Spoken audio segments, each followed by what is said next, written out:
and welcome to this Astranti tuition video on preparing for the case study exam. Over the course of this video tuition series, we've been speaking about the various things that you need to do in order to pass the case study exam. We've been looking at how to analyze the pre-scene, we've been looking at how to plan effectively, and we've also been looking at how to write effectively and manage our time. In this video, going to be tying it all together with a bit of a summary and also looking at a few key things you just need to be aware of, you just need to be prepared for as you go to sit your case study exam. And one of the key issues here with the case study exam, one of the key things to be aware of is that hard work pays off. You can't pass the case study exam without working hard. And over the years, we have taught thousands of people on our courses, and the biggest difference between the students that pass and the students that fail is the amount of work they put in. I'm going to tell you a tale of a student who took 4 attempts to pass the case study exam. Now, the very first time that they sat it, they didn't put any work in. They put very little work in. And of course, they deserve to fail, and they themselves admitted that. And they put a bit more work in the second time, but still failed. They put a reasonable amount of work in the third attempt, and they thought that if they had a good day, they could have probably passed, but they had a bit of a bad day, so they failed. But on the fourth attempt, they did so much work, they put in so much time into preparing for the case study exam, and they were confident that regardless of the questions that came up, regardless of the variance that they got in the exam, they would be passing because they were so prepared for it. And guess what happened? They did pass the exam. And so the moral of the story here is that the case study exam is not easy. Please don't think that you'll be able to breeze through this exam. The case study exam is a very difficult exam, but also, if you put in the efforts, you can pass first time. If this student here had done as much work as they did on the fourth attempt, on the first attempt, they would have passed first time. And this is one of the biggest differences between the case study and the objective test exams. Last minute revision will not work. In the OT exams, you can stay up all night cramming in as much information as you can from your textbooks, and then you will be able to regurgitate that knowledge, use that knowledge in the exam. This is not the case in the case study exams. It is not like the objective test exams. You have to put the work in. And a key here is to take many practice exams. Take as many as you can. Practice your planning, practice your writing, practice your time management. Those are the 3 key things that are going to make the difference between passing and failing the case study exam. And it's not something you can do in the last minute. You get 6 to 8 weeks to practice for this exam because CIMA give you the pre-scene 6 to 8 weeks in advance, and you need to be practicing throughout that 6 to 8 weeks. You cannot afford to leave it to the last minute. But of course, practicing alone and your performance in the exam alone is not going to be the ultimate crucial factor in whether you pass this exam or not. After all, the performance in the exam is nothing but the result of the work you put in advance. So studying for this exam, revising for this exam, practicing for this exam is crucial. And it's also crucial that you plan your study approach. So think of a marathon runner. Now, you don't just get up one day and think, you know what, there's a marathon on tomorrow. Yeah, I'm probably going to run it. You know, I've done no training. I'm out of shape. I'm this, that, and the other. But you know what? I kind of feel like running a marathon, so I'll just do that tomorrow. Of course you don't do that. You plan in advance. You plan your training. You make sure you go out and run. You make sure that you are meeting those milestones. Okay, it's a month in advance of the marathon. I'm going to try and run 15 miles in the first week. I'm going to up that to 20 miles in the second week. Then I'm going to run the full marathon distance in the third and fourth week to ensure that I am ready for the marathon. And that's exactly what you need to be doing when preparing for your case study exam. You need to plan your studies effectively. And effective study plans are, firstly, written down. And the reason for this is that it creates a commitment towards a specific goal. You write down what you want to have achieved and when you want to have achieved it by. But it's not just enough to create an end goal. You have to monitor and track your performance towards that goal. And this keeps that goal in mind, keeps you moving towards that goal, and it also provides you feedback when you are not moving towards that goal. So again, using the runner analogy, if they are committing to having run a certain distance by a certain time, they can also monitor the progress so far. Right, I've got to have achieved 20 miles in 3 hours within 3 weeks. And at the end of the first week, I'm running 20 miles in 4 hours. So I now need to work on my time to try and speed up to reach that end goal. What this means for you as a student, and what I often suggest as a tutor, is you look at the time that you have before your exam, and you look at everything you want to cover before your exam.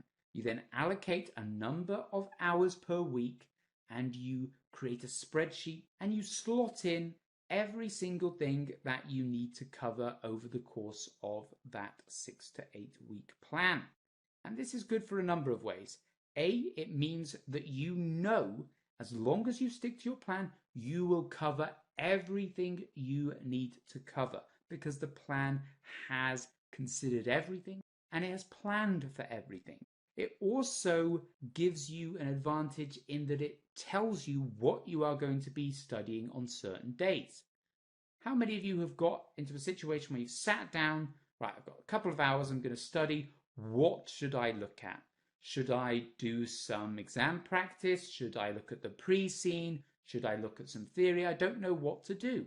And then you eventually choose something, but then your mind is full of, well, should I be looking at this instead?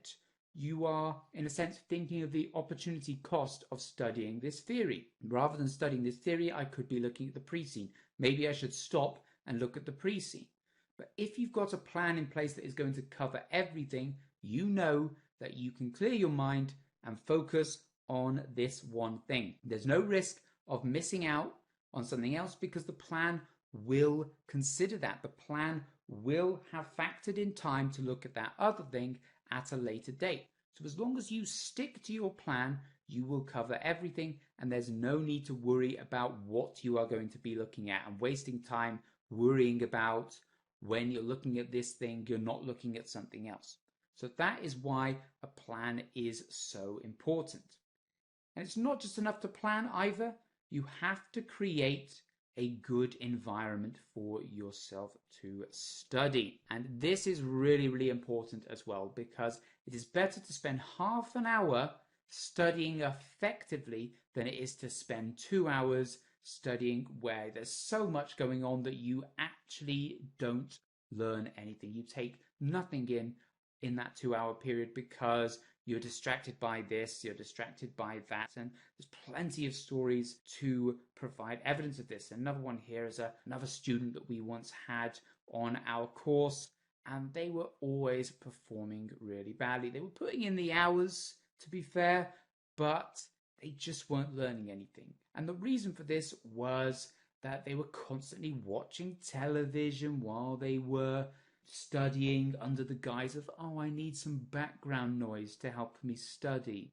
And then they were constantly on their phone and on their social media and Facebook notifications, Twitter notifications, constantly popping up. And every time they popped up, they would look away from what they were studying. And so that could be a few minutes lost every single time that happens, because even if you just spend 10 seconds looking at that notification, the time it takes you to get out of that zone and back into the study zone is going to amount up, particularly if it happens time and time again.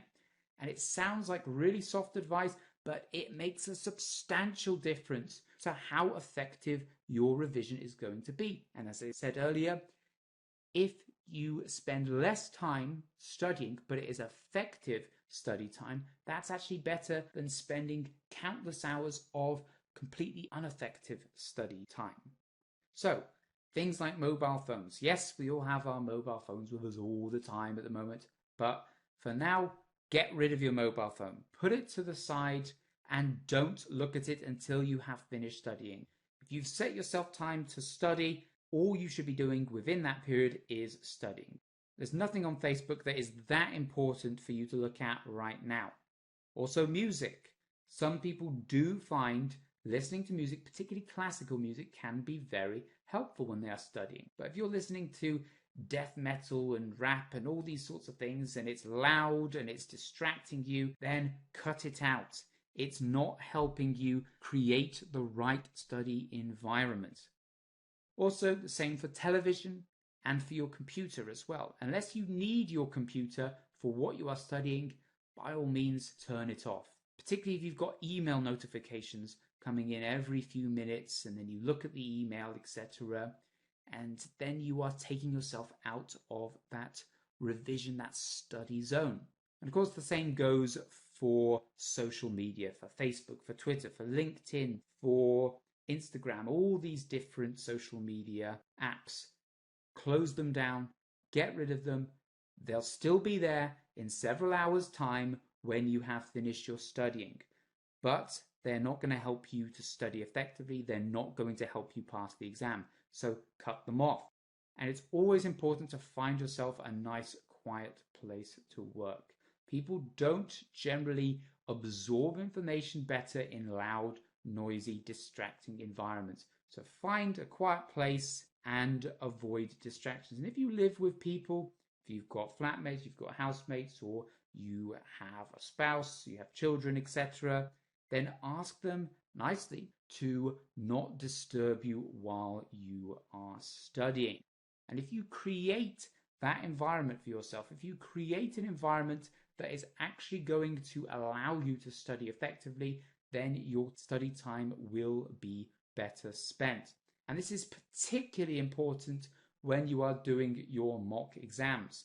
Because remember, a mock exam is just not a replication of the real thing in content sense.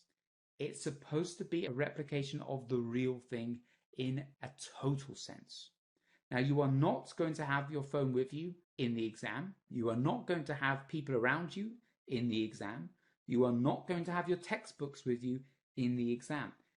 Everything that is not going to be present on the day of the exam should be cut out. I've had plenty of instances in the past where students have said to me that they do their mock exams. They sometimes spend a bit of extra time just to finish it off. They have their textbook open just in case they need a key bit of information. They keep their annotated pre-scene with them just so they can look at the pre-scene. Don't do any of that, because you will not get any of that in the real exam. And if it's not going to be something that is representative of what you will get in the real exam, cut it out, because otherwise you are kidding yourself. You are not really preparing for the exam if you are not sitting your mock exams under exam conditions. So thank you for watching this video. I hope you have enjoyed it, and more importantly, you have found it useful. I'd like to finish by just telling you a few things about the products that we produce here at Astranti and the ones that are part of our course. So these materials can all be purchased as part of the course or purchased individually. So we have our study text. We have 3 study texts for all the objective test exams. So 3 study texts for E1, P1, F2, F3, etc. But we also have the study text specifically for the case study exams, split into 2 parts. The first is about how to approach the exam, how to analyze the information, how to plan your answers, how to write your answers, and also the second part, which looks at the key theories from the objective test levels that are relevant to the particular case study. So if you are looking at P2, F2, E2 for the management exam, F3, P3, E3 for the strategic case study exam, and so on. We have our course videos, which look at how to plan your answers, how to manage your time effectively. These are the key reasons why people fail the exam. We have our pre-scene analysis, which looks at the pre-scene in a lot of depth, applies key information to that, and also concludes with the strategic analysis, where we look at the various different models in the CIMA syllabus and apply them to the case, and also the top 10 most likely issues to arise in your exam. Generally, we have a 70 to 80% accuracy rate on our top 10 issues. Our industry pack, which details in great depth the history and the current contemporary issues within the particular industry that the pre-scene is based on. We also have 20 to 25 industry examples that you can use within your answers. We have mock exams that can be purchased with or without marking and feedback, where you can get some real exam practice in, look for the kinds of things that the examiner is going to bring up in the exam, and also get marking and feedback from expert markers who have marked for CIMA and for us for many years, who know exactly the kinds of things that the examiner is looking for, exactly the kinds of mistakes that students often make, and can provide lots of detailed feedback to ensure that you improve on your performance. We also have our master classes, which are 2 day-long classes which look at all the key issues facing students in the exam. We will also go through live planning, showing you how to plan your answers effectively, how to write your answers effectively. Again, key things that cause people to fail the strategic case study exam, or any of the case study exams for that matter.